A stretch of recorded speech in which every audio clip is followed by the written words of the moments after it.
Hi there, I'm Clifford Bates, and welcome once again to reading Locke's second treatise of government. Um, Yesterday, we looked at chapter 16 on conquest, and that was a long.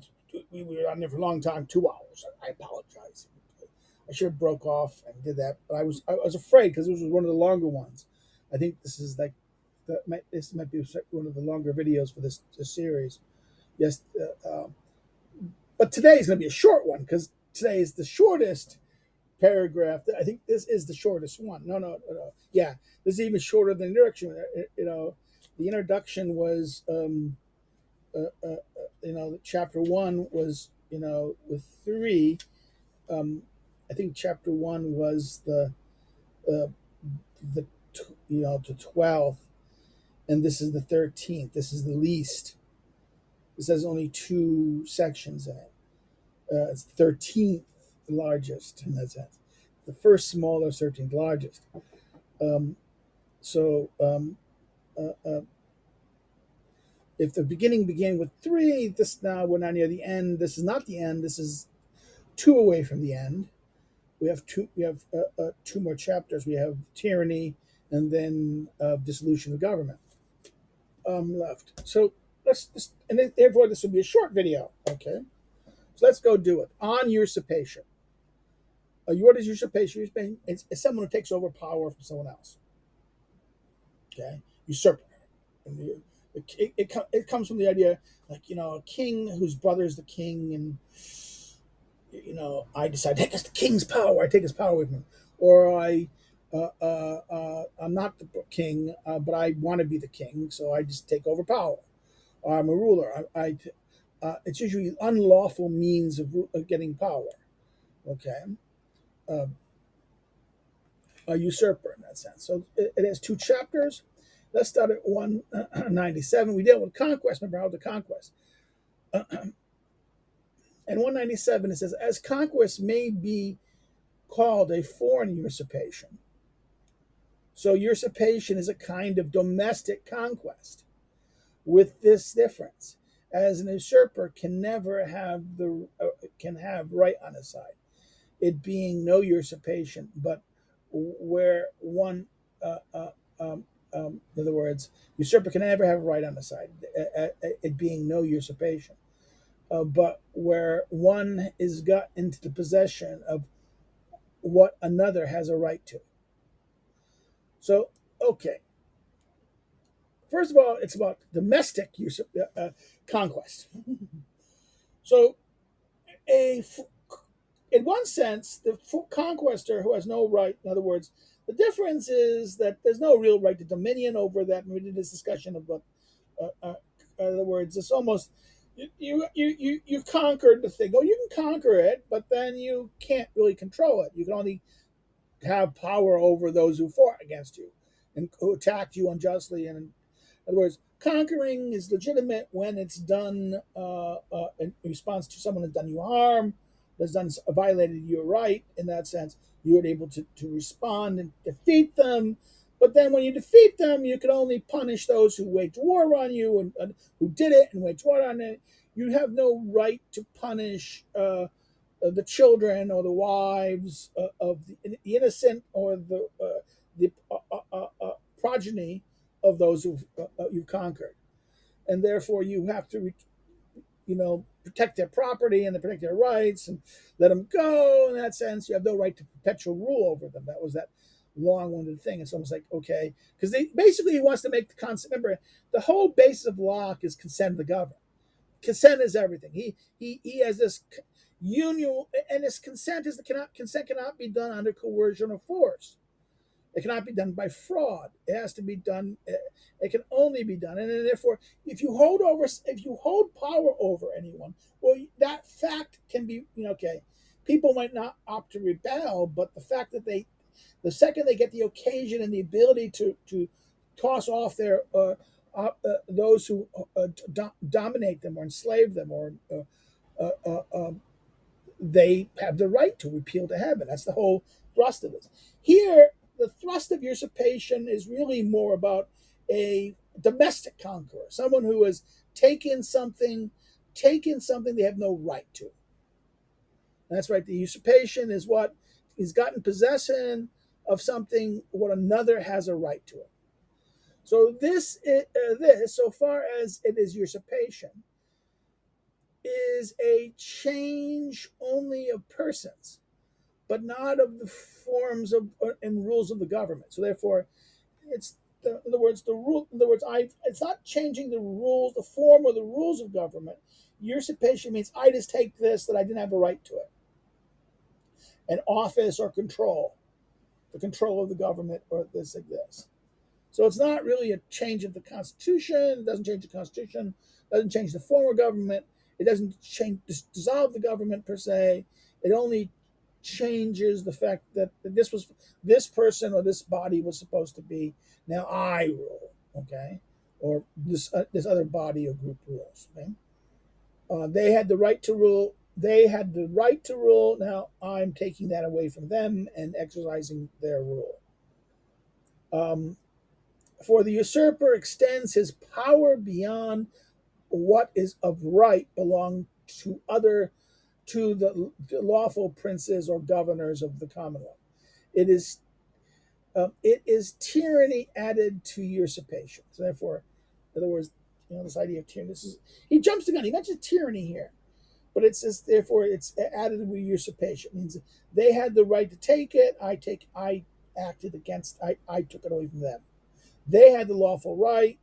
I took it away from them.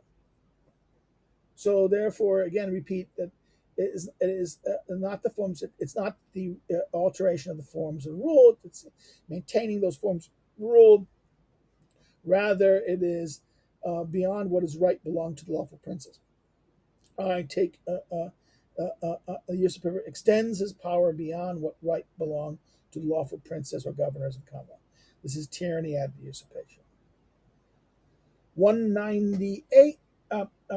In all lawful governments, the designation of the persons who are to bear rule is as natural and necessary as part of the form of government itself, and is that which has its established originally from the people. In other words, its origins from the people, establishment origin.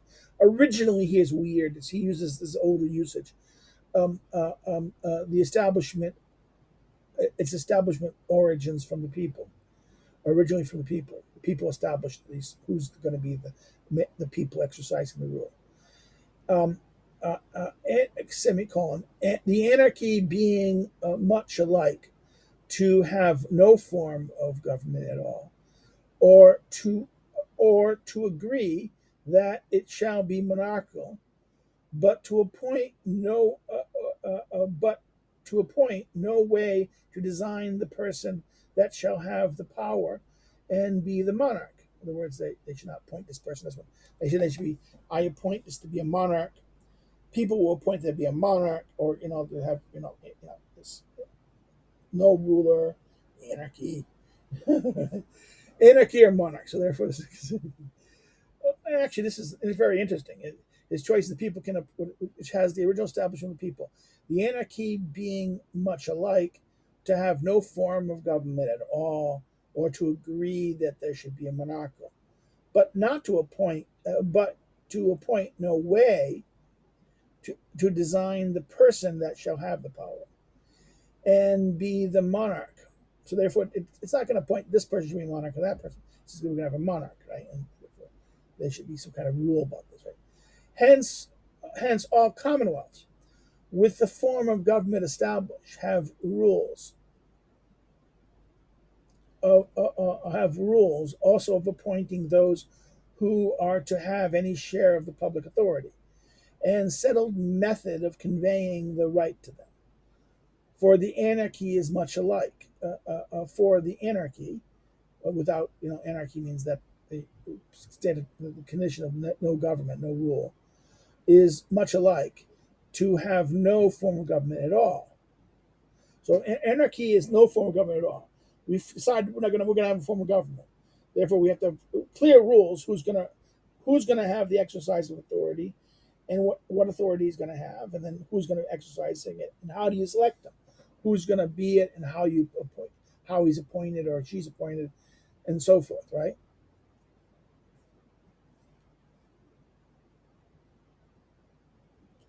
And to have no form of government at all, or to agree that it should be monarchical, but to appoint no way to know or design the person that shall have the power and be monarch. Okay, this is that sentence, right? The continuation of it. Henceforth, our government subject to the rule appointing those who have any share of the government and settling the conveying the minutes colon. For anarchy, there is not that, right? And he agreed that they should be monarchical, but to appoint no way to know or to design the person who shall be in power and to be monarch. Whosoever gets into the exercise of any part of the power by other ways than what the law of the community has prescribed has no right to be obeyed, though the form of the commonwealth be preserved. So therefore, even in other words, if you didn't, if the laws say you must come this way, this is how you must come. And if you come not by that means, you don't have the right. No, we don't. You have to obey you. You might get the power, but we don't have to obey you because you're not has no right to be obeyed, though the form of the commonwealth still be preserved, since he is not the person the law has appointed, and consequently not the person the people have consented to.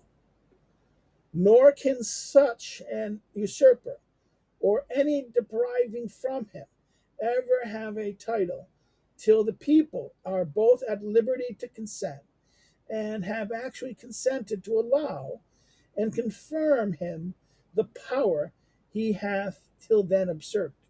So, in other words, it's a very interesting thing. So I come into power. I don't have the law to do it. I don't have the. I'm not the legitimate authority. Now, this is aimed at William and Mary. The argument is, well, but they do have use. They're if Dad died, James died, and he didn't have that little that baby, that boy baby that was a miracle he came to be. That probably wasn't his, right? The chamber part. Sorry, the chamber part, right? If he did not wage war on his people who objected to this charade, um, did the people not invite his subjects, not invite William and Mary, William with his army to come save them from this tyrant, this person, who breached the agreement, or they did not. In other words, there was this idea, and he comes in. Now, he's a conqueror. He comes in and conquers. Okay, so first thing he does is he grants his people their liberty. They get to, they and then they. The argument here is that they will then change the law to make him and her queen. So Parliament makes him and her queen. Parliament decides who's going to be the prince in this case. Well, therefore, the question was, wait a minute, but did Parliament have the right to do that? The idea is that Parliament is consented by the people. So therefore, this is basically his attempt to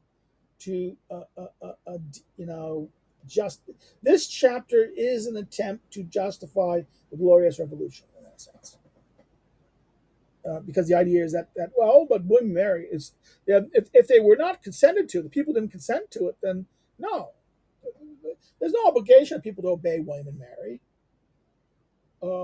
They chose to, and they were enabled. They could choose to only because they were. He gave them their freedom, and in that state of freedom, they freely chose him. Okay. In other words, and consequently, not the. In other words, just that line, have no right to be obeyed, and the former coming to preserve an instance, not to be the persons of the law appointed, and consequently, not the person the people have consented to. Nor can such a usurper or any deriving from him have even can have him ever have a title till the people are both at liberty to consent and have actually consented to allow and confirm his power that he has usurped. Otherwise, it's the people are able to restore their own government or create a new one. Okay, so therefore, this is what usurpation is. Okay, that's simple. Simple chapter, simple weird thing. It's it seems to be a very much a dealing with the glorious revolution and trying to explain it and justify it, more to justify it than that, because the argument is that he let the people liberty, they gave them their liberty back, because the previous king, deprived them of their liberty increasingly. The argument goes, and then he was going to deprive them even further. But they were going to put up with him as long as the fact that when he dies, his daughter, who's Protestant, would rule. Okay, would be sovereign, and that. But since he gave birth to his second wife gave birth to a son who was going to be raised Catholic and therefore a threat to the established order, the established law in that sense, right? Um, this was seen as an act of usurpation, an act of tyranny. This is why the next chapter will be a tyranny in that sense. So therefore, this is him then legitimizing the Glorious Revolution as a restoration of freeing the people, and then legitimizing doing it. So therefore, that's how we're going to end it. This is short. I didn't mean to. This is a relief from yesterday's 2-hour video. Sorry about that. If you like it, like it. Don't like it, don't like it. Any criticisms, put up there, comments. I will respond to them when I see them. If you want to share this with a friend, like it, of course. Don't like it, you say why I don't like it. Yeah, so share it with a friend. Put it on social media and tell people about it. Subscribe if you do, and if you're not subscribed already, subscribe. Recommend others to subscribe and introduce them to encourage them. If you want to follow me on social media, you can follow me below. If you wish to help, be a contributor to help to continue with this, I'll be honestly, I'm at the wedge. I have a couple more videos to make. I haven't done it yet. I've been a good boy. I mean, by the time you see this, I will have already made the videos for the last two videos of the last two chapters. But I haven't really decided to start the new one. I might take a couple of days off. I might not put some videos up there for a day or so. We'll see how I feel. I might make it as an additional video for Friday, but I might take a week off or something, or do something like for a couple of weeks before I start. A little tired, my throat can sense. I went to the dentist today and pulled the tooth out because it was broken, and it hurts. So there. Have a good day and take care. See you tomorrow. Bye bye.